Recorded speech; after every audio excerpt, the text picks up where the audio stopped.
My name's Edwina and I used to manage Warrakuna artists for 9 years, and Warrakuna communities in the Nunundara lands, which is in the Gibson Desert in Western Australia.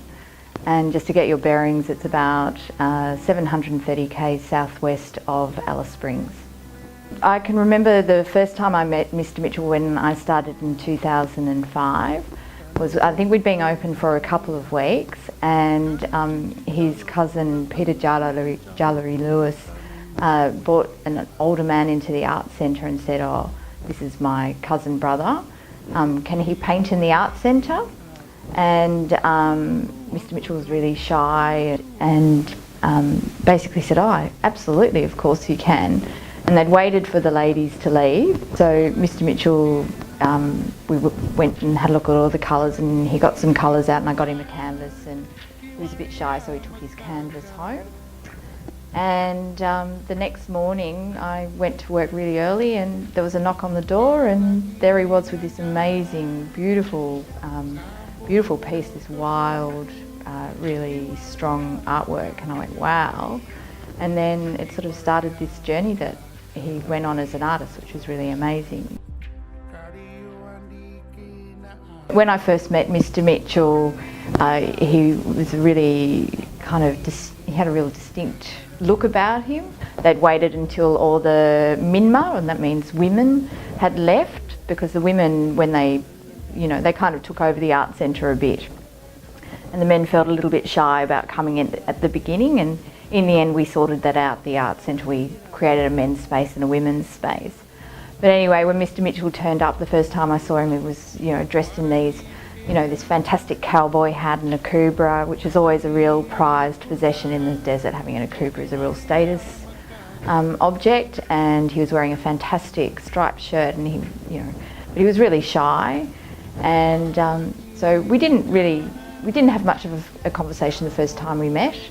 But anyway, we showed him around the art centre, and he chose some paints and a canvas, and then because he didn't want any of the women to see him painting, because he'd never painted on canvas before, so he was a bit shy and didn't want anyone to sort of make fun of him, and he just wanted to do it at home to see if he was any good at it, because he had a really amazing work ethic. Mr Mitchell had always been a contractor. He'd worked on lots of buildings in Warrakuna community and across the Nunundara lands.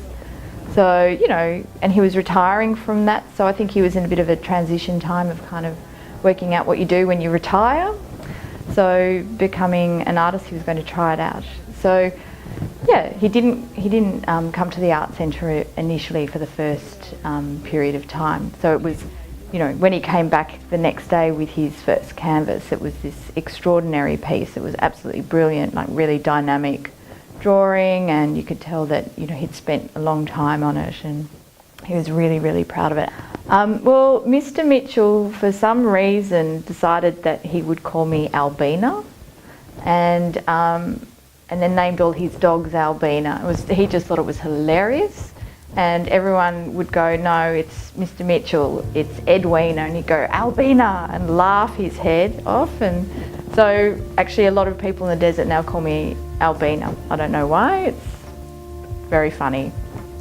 The thing that was really delightful about Mr Mitchell, he was an absolute, real character and great fun.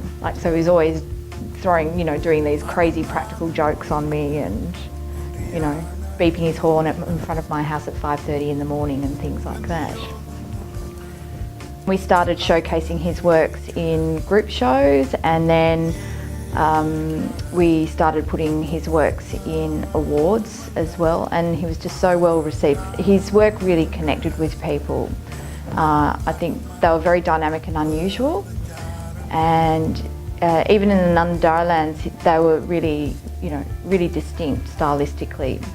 For him, having a Toyota, which is the king of the desert in terms of vehicles, because they're really hard wearing and they can go over all those rough roads, having one of those was a great status object. But for him, his priorities were being in country, maintaining country, and visiting family and doing cultural business.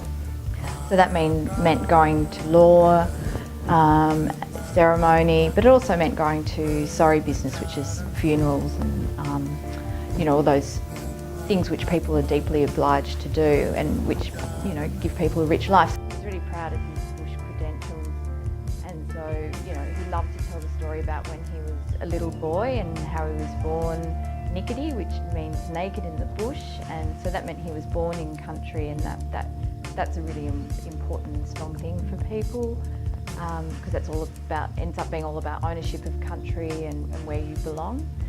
And you know, he used to just delight in telling, really me and anyone, his story about growing up. His childhood sounded really magical, sort of running around the bush and, you know, hunting for goanna, or that's called tinka, and going with his father to get malu, which is kangaroo, and halaya, which is emu.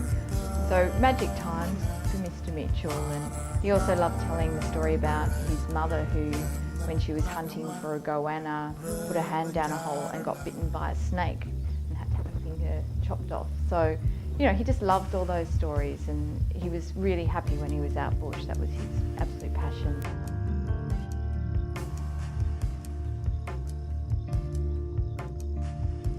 I think that, you know, most stories in the desert, there's an open story and a closed story.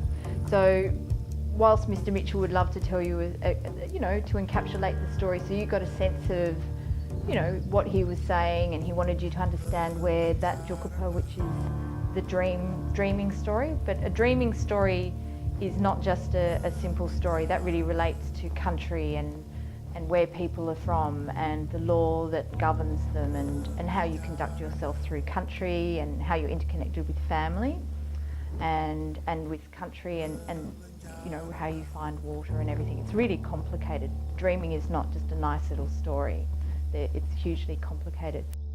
I think what made Mr. Mitchell's paintings really distinct was, well, one feature of his paintings was his use of colour, and he was really interested in how colours played together, and he used them in a really sophisticated way. Often he'd choose really jarring combinations, so he'd use that to help pinpoint story in his paintings. He'd also use it as a technique to, you know, make the paintings really dynamic. But sometimes they were incredibly wild, and the ladies in the art centre, when Mr. Mitchell used to leave to go for lunch or something, they'd say, "Oh, Edwina, can you please turn that painting around? It's so wild, it's hurting our heads. Please turn it around." They'd say, "It's gata pika," and it's like, that willy-willy, it's going to come off that painting and it's going to wreck everything, and they'd be laughing. But, you know, which I think says something about how dynamic his works were, and that they were really sensory, and they really affected people. I think that, especially with the Walrapapuka paintings, because there were so many stories intersecting in that place. The Walrapapuka is a really big mountain. Mr. Mitchell could never really explain to you, even though he knew all the stories, he could never explain to you all those stories, and you would never ever comprehend them. But when you look at Walrapapuka paintings, you know that that's a big place. I think through the way he used colours as sort of signposts to navigate you around those works, that even if you didn't really know the story, you know that the patches of colours and the way he worked different zones into the painting, you know that there's a lot of stories there.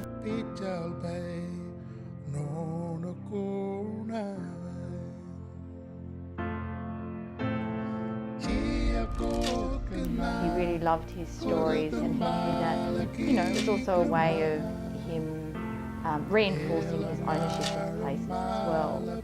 But then there's another dimension to his work, which is, you know, more otherworldly, and it's a different cosmos, and so he was operating at a completely different level, and it's one that I think when you look at his artwork, you realise that it's there, and it's the thing that moves you. It's probably a bit like when you hear a really beautiful piece of music and it takes you to some other place that you don't necessarily always understand. And it's a cosmology that, because we're not part of that culture, haven't grown up in that culture, and it's not like, you know, just reading a book about that culture is not necessarily going to give you an insight. It's the difference between knowing a place and understanding a place. And so Mr. Mitchell's paintings do transport you to that other dimension, but it's not necessarily one you'll ever really, really understand.